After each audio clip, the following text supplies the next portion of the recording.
루펜 여러분 안녕하세요. 이것을 칼럼에 오신 분들 환영합니다. 7연패 뒤 6연승. 한 기사에서는 도깨비 팀이다 이야기를 하면서 반등을 반기는 기사가 나오기도 했습니다. 늦은 반등이라고 해도 남은 경기 희망 없이 경기를 지켜보는 것보다는 일말의 가능성을 이야기하면서 경기를 볼 수 있다는 것 다행입니다. 이제 40여 경기가 남아있는 상황, 마지막까지 의미 있는 경기들을 하길 바라면서 리뷰 시작하겠습니다. 셀러리캡 소식이 들어와 소개를 하겠습니다. 제3차 이사회를 개최하고 셀러리캡 제도 개정, 저연봉 선수의 KBO 리그 엔트리 등록 시 연봉 증액, 현행 114억 2638만원에서 20% 증액한 137억 1165억으로 상향을 한다는 소식입니다. 10개 구단 모두 셀러리 캡이 간당간당하다는 이야기가 있었고 이번 시즌 끝나고 증액할 것이다 이야기가 많았는데 공식적인 발표가 나왔습니다. 이로써 FA 눈치 싸움은 더 심해질 것으로 보입니다. 김경문 감독은 문동주 선수 소화 이닝을 두고 어제 같은 스코어에서는 문동주 선수가 1이닝 정도 더 던지고 불펜 투수 소모를 최대한 아껴야 했는데 그러지 못한 게 승리하고도 좀 아쉬운 부분이었다.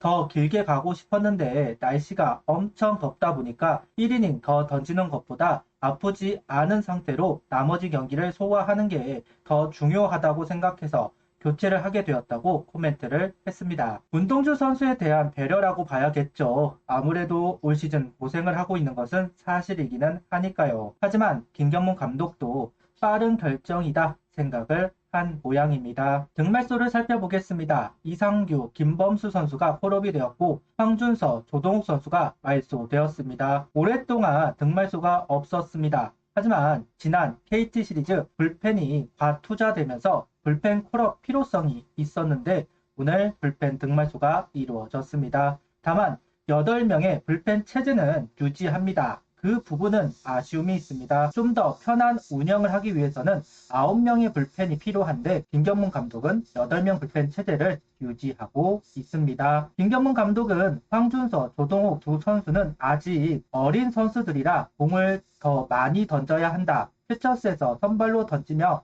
준비할 것. 어제 불펜을 최대한 아끼지 못했다. 오늘 올라온 투수들이 던져줘야 한다는 이야기를 하고 있습니다. 이 이유라면 진지게 했어야 합니다. 그런데 최근 김범수 선수를 두고 트레이드가 오간 것은 사실로 드러났고 그러다 보니까 활용을 제대로 하지 못한 상황입니다. 김범수 선수가 없는 상황을 생각해 조동욱, 황준서 선수가 1군에서 적응을 할 수 있도록 한 것으로 보이는데 하지만 트레이드는 무산이 되었죠. 그러면서 곧바로 김범수 선수를 콜업을 한 김경문 감독입니다. 라인업은 페라자, 김인환, 김태현, 노시환, 최은성, 안치홍, 하주석, 최재훈, 장진혁 선수가 스타팅 라인업을 구성합니다. 라인업에 변화는 없습니다. 당장은 바꿀 이유가 없기는 합니다. 점수차가 나면 바로 바꿔주면서 체력 관리를 시키고 있습니다. 일단 문제가 없다는 반증이기도 하니까 반가운 모습이라고 생각합니다. 021 선발 투수는 김기중 선수입니다. 1회, 2회 선두 타자를 몸에 맞는 볼로 출루시키면서 경기를 시작하는 김기중 선수입니다. 김기중 선수가 선발로 가능성을 보이는 이유 중 하나가 몸쪽, 바깥쪽 모두 속구를 제구시키면서 이닝을 넘어간다는 부분인데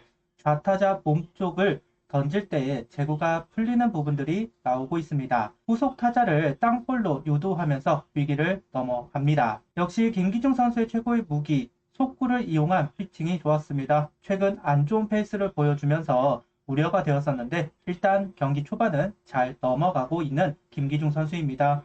3회 커브를 추가하면서 넘어갔지만 4회는 우사 상황에서 2명의 주자를 내주고 말았습니다. 결정구가 몰리면서 통타를 당했는데요. 이후 슬라이더가 반대 투구가 되면서 빗맞으면서 땅볼, 점수와 아웃 카운트를 바꾸었습니다. 그리고 후속 타자를 정리하면서 최소 실점으로 넘어갈 수 있었습니다. 커브의 중요성을 다시 한번 볼 수 있는 이닝이 아닌가 싶습니다. 자연스럽게 완급 조절이 되고 타이밍을 잡지 못하게 하는 느린 커브의 위력, 커브 때문에 속구 슬라이더가 살아나는 모습을 확인할 수 있습니다. 우타자는 몸쪽 깊은 속구로 좌타자는 커브와 슬라이더를 섞으면서 안정감을 보여주고 있는 김기중 선수입니다. 5회에도 2명의 주자가 출루를 합니다. 볼넷과 행운의 안타가 겹쳤습니다. 김도영 선수와의 승부가 백미였습니다. 직선타, 안타 이후 맞이한 타석, 커브 3개로 김도영 선수를 삼진 잡으면서 위기를 넘어갈 수 있었습니다. 김도영 선수는 예상하지 못했을 것 같습니다. 우타자에게는 속구를 활용했고 커브를 이미 2개를 던진 상황에서 속구를 생각할 수밖에 없는 상황이었습니다. 그런데 결정구 커브 그리고 헛스윙, 삼진, 기대 이상의 피칭을 해주었습니다. 김기중 선수를 생각하면 속구와 슬라이더를 생각하기 마련, 커브의 존재감이 기아 타자들을 당혹스럽게 만들었습니다. 오늘 경기 5.1이닝 2실점 3볼넷 3삼진 투구수는 82구를 던지고 마운드를 내려왔습니다. 날씨가 더워서 문동주 선수를 5이닝만 던지게 했다. 김경문 감독은 이야기합니다. 그래서 김기중 선수를 6회에 올리려나 생각을 했는데 최영우, 나성범 선수만을 상대하고 내릴 생각을 가지고 있었던 것 같습니다. 최영우 선수를 삼진, 나성범 선수에게 안타를 허용하고 김기중 선수는 마운드를 내려왔습니다. 이닝당 투구수가 조금씩 많아진 부분, 상대가 적응해 온다는 것도 이유 중 하나인 것 같기는 합니다. 그런데 한동안 안 나왔던 좌우놀이, 오늘 경기 그 좌우놀이가 나온 것이 아닌가 하는 생각도 해봅니다. 오늘 김선빈 선수가 김기중 선수 상대로 안타가 없었습니다. 충분히 더 기회를 줄 수 있지 않았을까 싶은데요. 결국 바뀐 투수 박상원 선수가 1실점을 하면서 이번 투수 교체는 실패를 했습니다. 오늘도 3런으로 앞서 나가기 시작하는 한화 타선입니다. 4번 타자 노시안 선수의 한방, 높게 밀려 들어오는 속구를 받아치면서 만든 20호 홈런입니다. 최은성 선수가 로봇 시판에 적응을 하고 있는 상황, 노시안 선수도 그 노하우를 배운 것인지 상승 지표를 만들어내고 있습니다. 항상 기아를 상대로 차다니다가 지치는 모습이 있었는데 1회부터 점수를 만든 점은 고무적인 부분입니다. 최근 연승은 1회 만든 점수를 지키면서 연승을 했습니다. 그렇기 때문에 더더욱 귀한 점수가 만들어졌습니다. 1회 이후 황동환 선수는 안정감을 찾았습니다. 특히 슬라이더의 제구력 향상이 되면서 헛스윙이 되고 있는 부분 너무 아쉽습니다. 2회부터 이렇다 할 기회조차 만들어내지 못하면서 분위기가 대등한 경기를 하고 있다는 점이 내심 아쉽습니다. 연승 기간 계속 기회를 잡고 득점이 이루어졌는데 황동화 선수를 무너뜨리지 못한 부분은 올 시즌 기아를 상대로 풀리지 않는다는 점을 다시 한번 느낄 수 있는 경기이다 생각을 해봅니다. 안 풀린다 생각을 하던 와중 기아도 투수 교체를 했고 바뀐 투수 임기영 선수를 공략했습니다.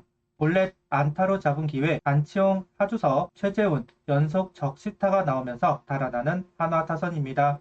최근 기아의 분위기가 처졌고 불펜의 움직임이 무디다는 평가가 있었는데 그 평가대로인 것 같습니다. 불펜을 상대로 점수를 만들면서 조금은 편한 상황을 만들 수 있었습니다. 김기중 선수의 잔여 주자를 처리하지 못했지만 6회와 7회 5개의 아웃카운트를 정리하면서 역할을 해준 박상원 선수입니다. 가장 좋았을 때 삼진으로 이닝을 정리한 건 아니지만 수비 도움을 받으면서 이닝을 연결할 수는 있었습니다. 8명의 불펜은 과부하를 피할 수 없다.